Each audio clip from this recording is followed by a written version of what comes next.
एक गांव में रामलाल नाम का एक व्यक्ति रहता था। रामलाल एक ईमानदार और मेहनती किसान था, लेकिन उसकी आर्थिक स्थिति बहुत कमजोर थी। वह अपनी छोटी सी जमीन पर खेती करता था, जो उसके दादा परदादा के समय से चली आ रही थी। उसकी पत्नी सुनीता एक अमीर परिवार से ताल्लुक रखती थी और शादी के बाद रामलाल के घर आई थी। सुनीता के लिए अपनी आलीशान जिंदगी छोड़कर एक साधारण और गरीब जीवन अपनाना आसान नहीं था। रामलाल की कोशिशों के बावजूद उनके घर का खर्च बड़ी मुश्किल से पूरा होता था। रामलाल की खेती की उपज बहुत कम थी, क्योंकि वह पुराने तरीकों से काम करता था। उसके पास न तो आधुनिक उपकरण थे और न ही कोई मशीनरी, बल्कि वह बैलों के सहारे खेती करता था। उसी गांव में मोहन नाम का एक नौजवान रहता था, जो बहुत होशियार और साहसी था। मोहन ने शहर जाकर इंजीनियरिंग की पढ़ाई की थी और वह अपने गांव के लोगों की स्थिति बेहतर बनाने का सपना देखता था। लेकिन उसे यह समझ नहीं आ रहा था कि वह अपने गांव के लिए क्या करे और कैसे करे। एक दिन रामलाल ने खेत में कड़ी मेहनत के बाद थककर अपनी पत्नी सुनीता से कहा, सुनीता, मैंने इस बार भी पूरी कोशिश की, लेकिन उपज बहुत कम हुई है। हमें कुछ और करना होगा, वरना हम इस तरह नहीं जी पाएंगे। सुनीता ने गुस्से में कहा, यही हाल रहा तो मैं अपने मायके चली जाऊंगी। वहाँ कम से कम खाने की चिंता तो नहीं होती।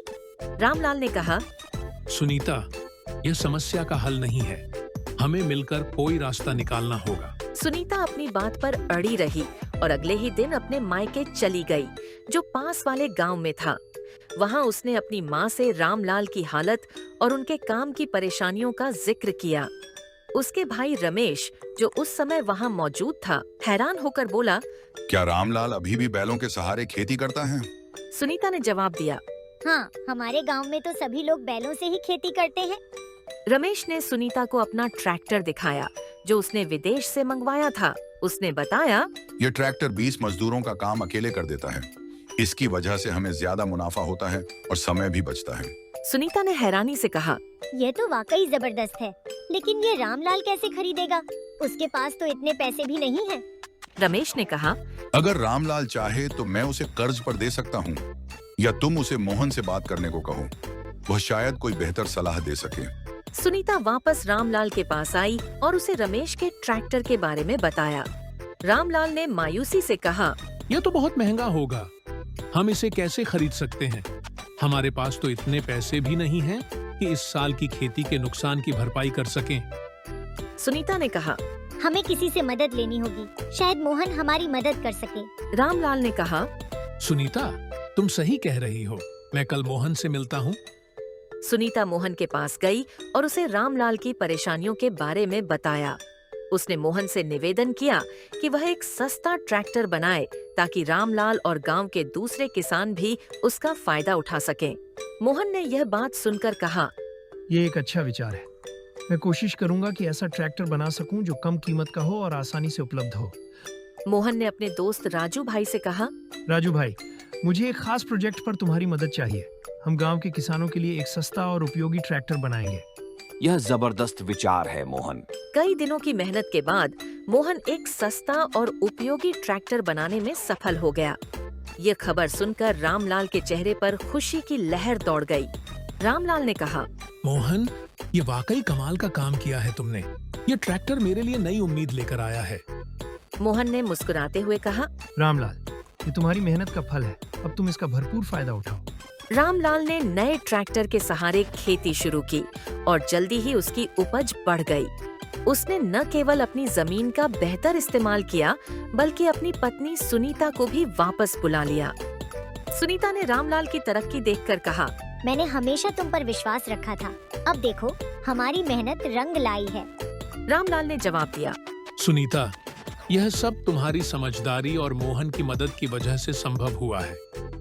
गांव के दूसरे किसानों ने भी रामलाल की सफलता देखी और मोहन से निवेदन किया कि वह उनके लिए भी ऐसे ट्रैक्टर बनाए। मोहन ने खुशी से उनकी मदद की और एक के बाद एक ट्रैक्टर बनाकर दिया। जल्दी ही गांव में हर किसान के पास अपना ट्रैक्टर था और वे सभी खुशहाल हो गए। कुछ समय बीतने के बाद एक साल ऐसा आया जब बारिश न होने की वजह से पास वाले गांव में अकाल पड़ गया।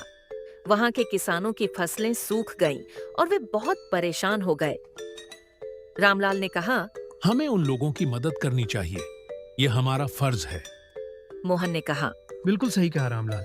अगर हम सब मिलकर काम करेंगे तो उनकी परेशानियां भी आसान हो जाएंगी। रामलाल और दूसरे किसानों ने फैसला किया कि वे अकाल ग्रस्त गांव की मदद करेंगे। उन्होंने अपनी अतिरिक्त फसलें उनके साथ बांटी और वहां भी खुशहाली ले आए।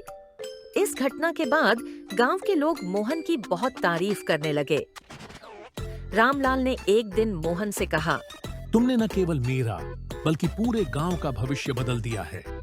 हम सब तुम्हारे आभारी हैं। मोहन ने मुस्कुराकर जवाब दिया, ये सब आप लोगों की मेहनत का नतीजा है। मैं तो सिर्फ एक जरिया था। गांव में अब एक नई जिंदगी की शुरुआत हो चुकी थी।